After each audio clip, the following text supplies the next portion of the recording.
kids. Today we're going to have a party, and today's party is all about forgiveness and the freedom we receive when we decide the person who has wronged us doesn't have to pay. Remember our verse?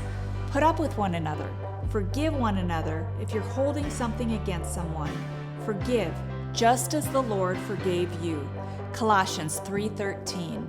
What kind of parties do you like? A tea party? A birthday party? A beach party? Let's watch today's lesson and you'll see it doesn't matter what kind of party you have as long as you join in the forgiveness celebration.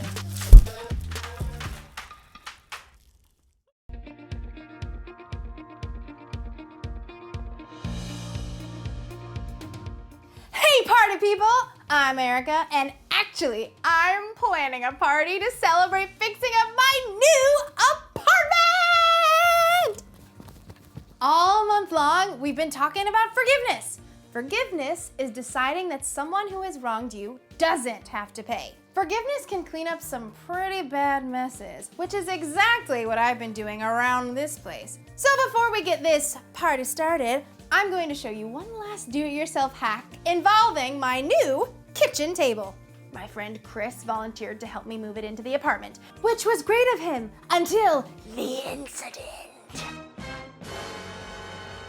It was Chris's idea to turn the table sideways to get it in the door. I told him it wouldn't work, but he did it anyways and broke one of the legs. So guess what? I was right and he was wrong. Now look at my table.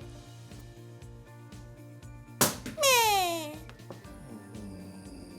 Ugh.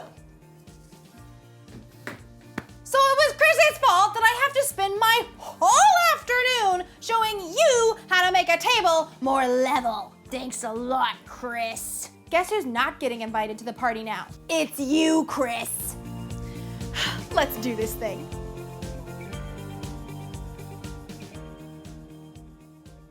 Huh, that was pretty easy, actually. Let's check this out. Test 1. Test 2.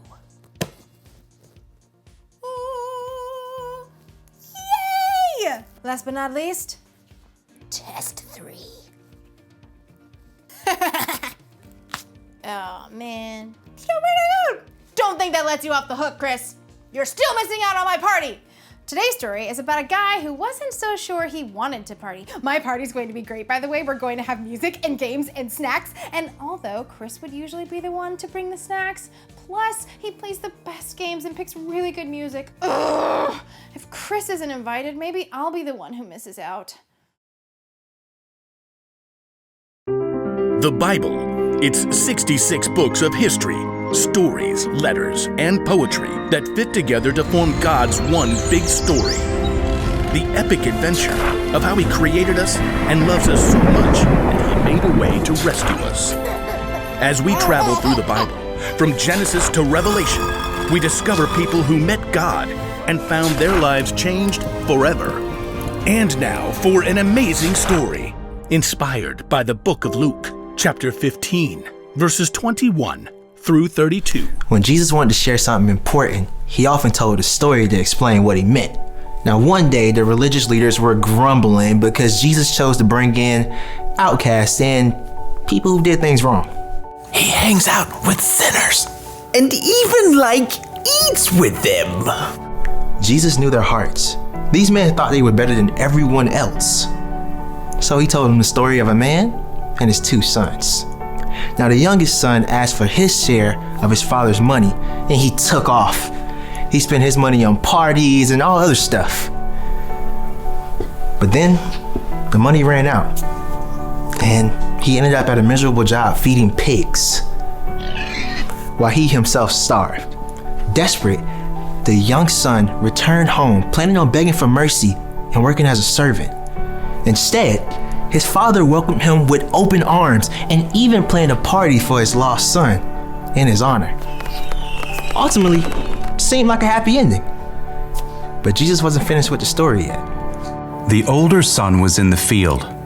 When he came near the house, he heard music and dancing. If Jesus were to tell that story to us today, it might sound something like this. The older brother, let's call him Will. He spent the entire day working hard, perhaps plowing up the packed dirt on a brand new field. Come on, Bessie. Just one more row. Gotta finish before the light goes. As the sun slipped behind the hill, Will finished breaking the dirt on his last long row. I just need some water and a quiet meal and bed. Will trudged slowly back to the house and left Bessie in the barn with a bag of oats. If my slacker brother hadn't run off, I wouldn't have to work so hard. As Will neared the house, he was surprised to see the lights blazing from every window. What is going on? Will stopped, trying to make sense of all the activity and the music. Then, the back door opened. One of the servants stepped outside to throw out a bowl of scrap, and she turned to go back inside. Wait. The servant paused. What's happening? It's just the party for your brother. The what for my what? You haven't heard? Your brother showed up this afternoon. Your dad had the fattest calf killed and roasted to celebrate. He is so thankful Jake's safe.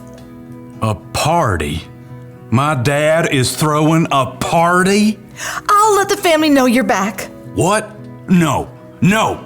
I am not coming in. The servant wrinkled her nose. Whew. You want someone to run you a bath first? Leave me alone. The servant hurried back inside. Will paced as his exhaustion vanished and anger coursed through his veins. I work all day. Every day. Has Dad ever thrown a party for me? Will stalked back and forth, fuming as the back door opened up again. His father hurried out. Will, here you are.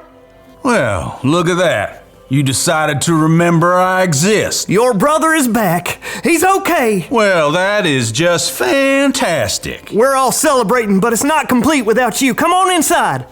Will turned and looked directly at his father, eyes blazing. All these years, I've worked non-stop for you. I've done every single thing you asked, and you never even given me a goat to have a party with my friends. You never said you wanted. This son of yours runs away with your money and wastes it like a fool. Then he shows up and you roast a fatted calf and throw a giant shindig. Will's father sighed, took a deep breath, and looked Will directly in the face. My son, you are always with me. Everything I have is yours, but we had to celebrate and be glad. This brother of yours was dead for all we knew.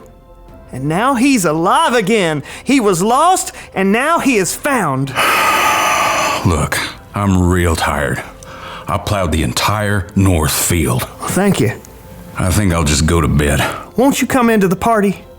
Just for a few minutes. Will hesitated. He could see the people through the window, dancing, eating, full of joy. The light and the music called them. Please, Will. We don't know if the older brother ever listened to his father. We don't know if he ever forgave his younger brother. We don't know if he chose to go and enjoy the party. But what we do know is that if he stayed outside, he missed out on many good things.